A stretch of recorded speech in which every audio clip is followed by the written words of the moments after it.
Well, hi, it's Tom. We're about to kick off the Olympics over in Beijing, and I just wanted to talk for a second about what we're likely to see during the coverage of the Olympics. Now, I've talked about this before, but I just want to briefly recap a kind of a narrative arc that we human beings are very drawn to. It's a very powerful arc, and it's the arc of the victim, villain, hero. Now, victim, villain, hero is an arc that can be played out in many, many different ways, and it has been, and it is constantly being played out. Now, let's take a story. I have no idea if this story is true because I'm going to make it up. So, wait a minute. I know this story isn't true because I'm going to make it up. Now, we're going to watch athletes perform, and we're going to get some of those up close and personal kind of stories about the athletes. And now the stories are very likely to be something like this. Here's an athlete from some country, and already when they're showing us the athlete, we are already being encouraged to think about who this athlete is and where she or he came from. And when we're encouraged to think about where she or he came from, we are going to be encouraged to think about something in that athlete's background as being a villain.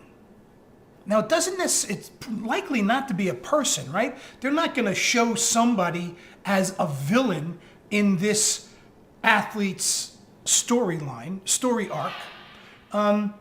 So most likely the villain is going to be conditions of some kind. Or maybe the villain might be a government, an oppressive government that held this athlete down. And so we're going to see the athlete, and then we're going to see some conditions in the athlete's past to demonstrate that this athlete had to deal with a villain.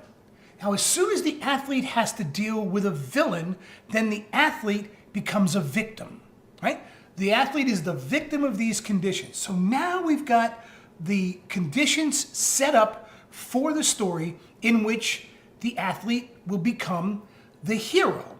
So transforming the kind of conditions that were villainous, poverty, oppression, some physical affliction, an illness of some kind, an injury, whatever it is that's going to be framed up as the villain.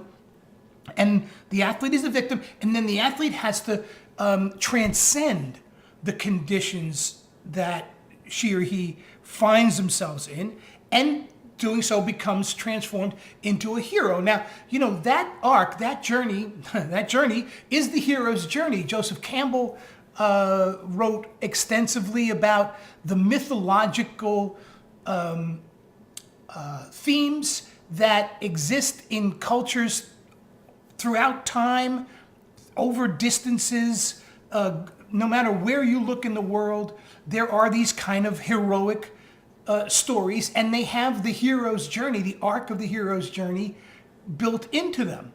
And so by transcending the villainous conditions, or in some cases villainous individuals, the victim becomes a hero and often meets some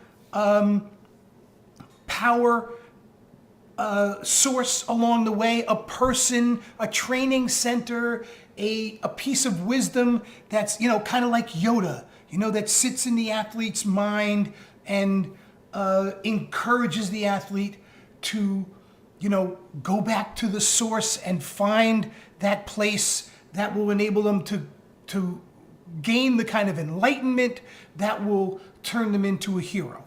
Now, obviously, that arc is so powerful because we're drawn to this story. This story is so deeply baked into our cultural memory, if not our actual DNA, that we seek these out over and over and over again. And so keep an eye out now over the next couple of weeks as we watch the Olympics.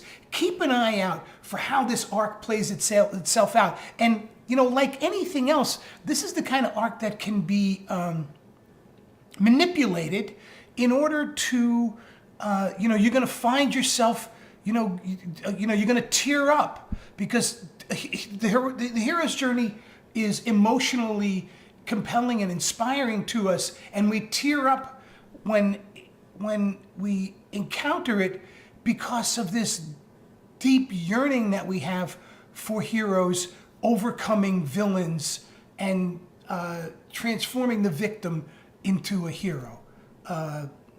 So watch out for that. See what you see. Interested in your thoughts. See you again soon. Take it easy. Bye-bye.